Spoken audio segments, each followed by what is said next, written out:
saya akan menjelaskan materi ekonomi tentang ketenaga kerjaan. Terlebih dahulu saya akan menjelaskan pengertian tentang tenaga kerja. Tenaga kerja ialah orang yang melakukan pekerjaan guna untuk menghasilkan barang dan jasa, baik untuk memenuhi kebutuhan pribadi maupun kebutuhan banyak orang. Adapun jenis-jenis tenaga kerja berdasarkan kemampuannya. 1. Tenaga kerja terdidik. Tenaga kerja terdidik ialah untuk mendapatkan suatu keahlian atau kemahiran pada suatu bidang karena sekolah. Contohnya dokter, guru, dosen, tentara, polisi, dan lain sebagainya. 2. Tenaga kerja terlatih. Tenaga kerja terlatih ialah tenaga kerja untuk mendapatkan suatu keahlian atau kemahiran tertentu yang didapatkan melalui pengalaman kerja. Contohnya sopir, pelayan toko, tukang masak, montir, pelukis, dan lain sebagainya. Yang ketiga, tenaga kerja tidak terlatih dan tidak terdidik, yaitu tenaga kerja kasar yang hanya mengandalkan tenaga kerja.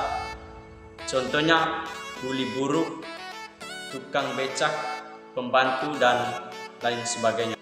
Yang berikut kita masuk ke pengertian angkatan kerja. Angkatan kerja adalah golongan penduduk laki-laki atau perempuan yang usianya produktif, yang sedang bekerja atau mencari kerja, punya pekerjaan sementara, tidak punya pekerjaan sama sekali, tetapi aktif mencari pekerjaan. Ada dua unsur pokok dalam angkatan kerja, yaitu pekerja dan pengangguran. Pekerja adalah orang yang mempunyai pekerjaan atau orang yang sedang bekerja. Pengangguran adalah orang yang tidak mempunyai pekerjaan atau orang yang tidak mencari pekerjaan.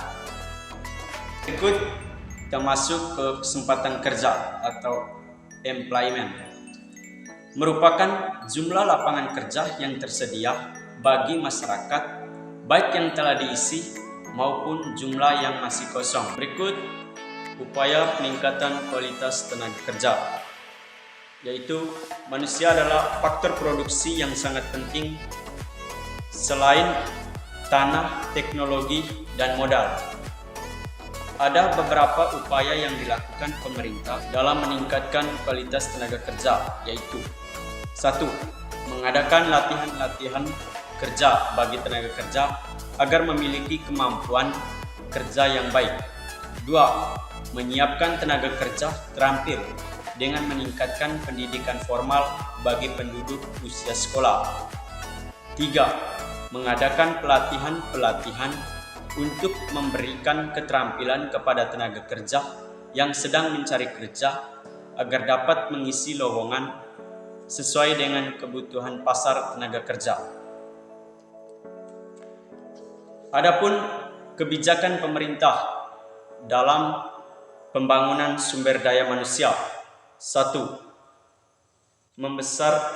Memperbesar daya serap tiap sektor. 2. Memanfaatkan teknologi tepat guna. 3. Mendukung terjadinya transfer of teknologi. 4. Menggalakkan pemakaian produksi dalam negeri dengan jumlah warga yang bersaing. Berikut kita jelas yang terakhir, yaitu sistem upah.